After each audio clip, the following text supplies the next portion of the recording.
ಮಾತ್ರ ಆಗುವುದಿಲ್ಲ. ಆದರೂ ಆತನ ಆ ಫಾರೋನನ ಹೃದಯವನ್ನು ಕಠಿಣ ಮಾಡಿ ಮಾಡಿ ಮಾಡಿ ಆತನ ಶಕ್ತಿಯನ್ನು ತೋರಿಸುವಂತನಾಗಿದ್ದಾನೆ. ಯಾಕಂದ್ರೆ ಬರುವ ಲೋಕದಲ್ಲೆಲ್ಲ ಪ್ರಸಿದ್ಧರಾಗಬೇಕು. ದೇವರನ್ನು ಮರೆತು ವಿಗ್ರಾಧನೆಯಲ್ಲಿ ಮಾಟ ಮಂತ್ರದಲ್ಲಿ ವಶವಾಗಿ ಹೋಗುತ್ತಾ ಇದ್ದರು ಜನರೆಲ್ಲರೂ.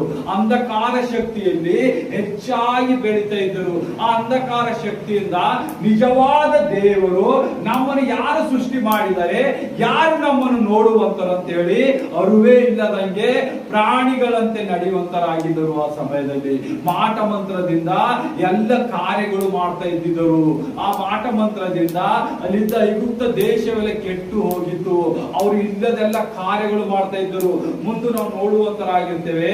ಒಂದೊಂದು ಕಾರ್ಯದಲ್ಲಿ ಅವ್ರು ಏನ್ ಮಾಡ್ತಾ ಇದ್ದರು, ಎಲ್ಲವನ್ನು ಯಜ್ಞಗಳು ಮಾಡ್ತಾ ಇದ್ದರು. ನೀರು ಸಿಕ್ಕಿದ್ರೆ ನೀರಿಗೆ ಪೂಜಿಸುವುದು ಮಾಡ್ತಾ ಇದ್ದಿದ್ದರು.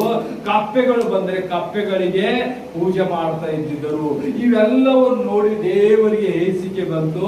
ಅದಕ್ಕಾಗಿ ದೇವರು ತನ್ನ ಶ್ರಮೆ, ಆತನ ಶಕ್ತಿಯನ್ನು ತೋರಿಸುವುದಕ್ಕಾಗಿ ಆ ಮೋಶೆಯನ್ನು ಆ ಐಗುಪ್ತದಲ್ಲಿ ಇದ್ದ ಇಸ್ರಾಯೇಲರನ್ನು ಬಿಡಿಸುವುದಕ್ಕಾಗಿ ತನ್ನ ಶಕ್ತಿ ಬಲವನ್ನು, ತನ್ನ ಭುಜ ಬಲವನ್ನು ತೋರಿಸುವುದಕ್ಕಾಗಿ ಆತನಿಗೆ ಕಾರ್ಯ ಮಾಡಿದ. ನೋಡಿರಿ, ದೇವರು ಮೋಶೆಗೆ ಏನ್ ಹೇಳ್ತಾರ, ನಿನ್ನ ಕೋಲು ತಕೊಂಡು ಹೋಗಿ ಎಲ್ಲೆಲ್ಲಿ ನೀರಿನ ಕವೆಗಳವೆ, ಗುಂಡಿಗಳವೆ,